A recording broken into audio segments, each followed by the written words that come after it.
도널드 트럼프, 참 말도 많고 탈도 많았던 이름이죠. 과연 그의 시대는 역사의 한 페이지를 어떻게 장식하게 될까요? 엄청난 변혁의 시대였을까요?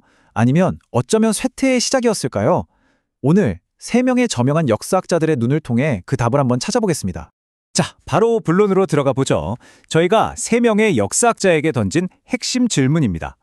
트럼프라는 인물, 역사적으로 얼마나 중요했을까? 1점에서 10점까지 점수를 매겨달라고 했어요. 와, 이거 보세요. 시작부터 의견이 확 갈리죠?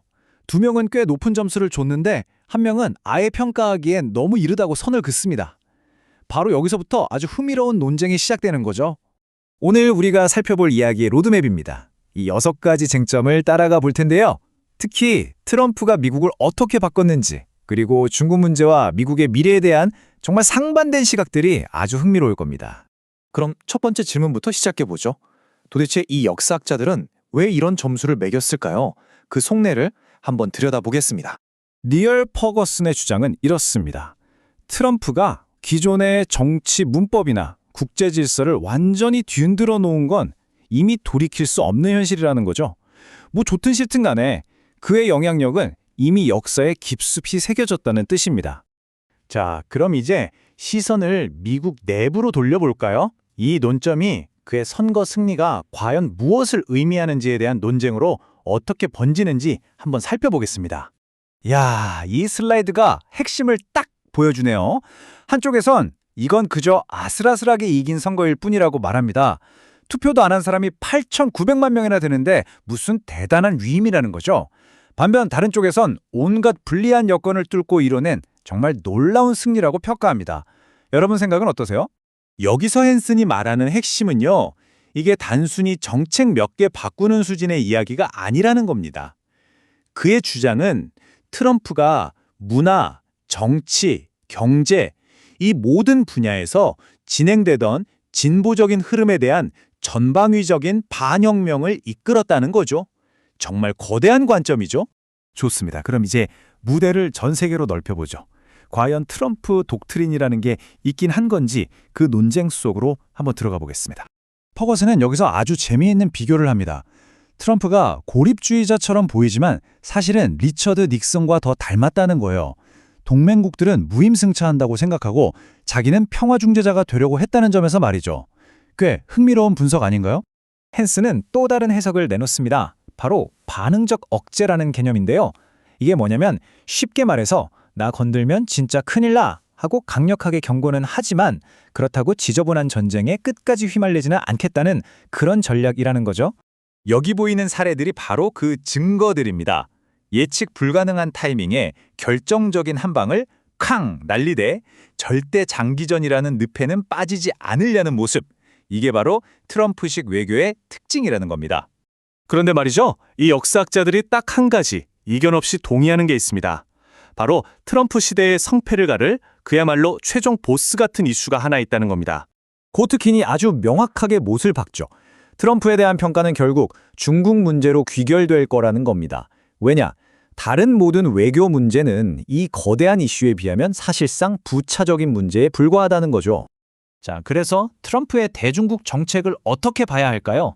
한쪽에선 이게 전쟁이라는 최악의 시나리오를 피하려는 닉슨식의 실용적인 접근법이라고 봅니다. 반면 다른 쪽에선 이건 그냥 체계도 없고 전략도 없는 그저 혼란 그 자체라고 비판하죠. 이 일화 하나가 모든 걸 보여주는 것 같습니다. 대만은 고작 샤피펜 하나고 중국은 책상이라는 이 비유. 대만의 전략적 가치를 얼마나 철저하게 거래의 관점에서 보고 있는지가 정말 적나라하게 드러나죠. 이제 화제를 경제로 돌려보겠습니다. 그런데 이 문제에 있어서는 세 역사학자 모두가 아주 심각한 표정입니다. 이건 당파를 떠나 미국이 직면한 거대한 도전 과제라는 데 의견이 일치하거든요. 120%. 이게 무슨 숫자일까요?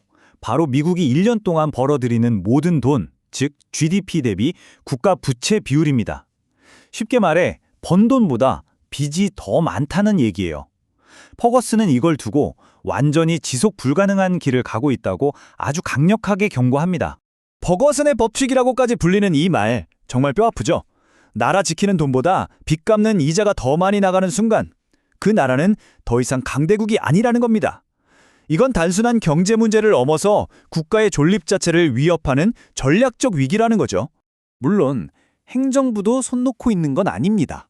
나름의 계획이 있죠.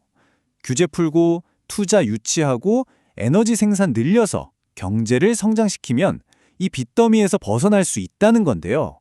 글쎄요, 이 계획이 과연 현실성이 있느냐를 두고는 의견이 팽팽합니다.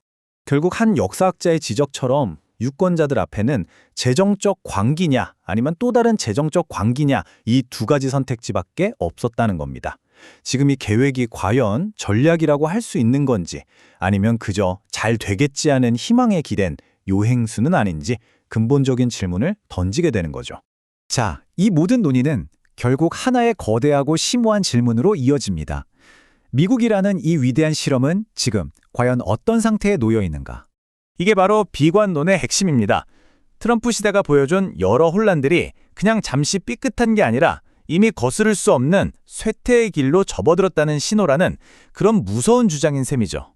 하지만 이 길고 긴 논쟁의 끝에서 우리는 좀 더 희망적인 목소리도 들을 수 있습니다. 바로 나라가 망할까봐 걱정하는 것 그 자체가 이 나라를 지탱해온 힘이라는 거죠. 우리가 그 걱정의 끈을 놓지 않는 한 미국은 괜찮을 거라는 겁니다. 자, 여러분의 생각은 어떻습니까? 트럼프 시대를 거친 미국의 미래는 부흥일까요? 아니면 쇠퇴일까요? 이제 그 판단은 여러분의 몫입니다.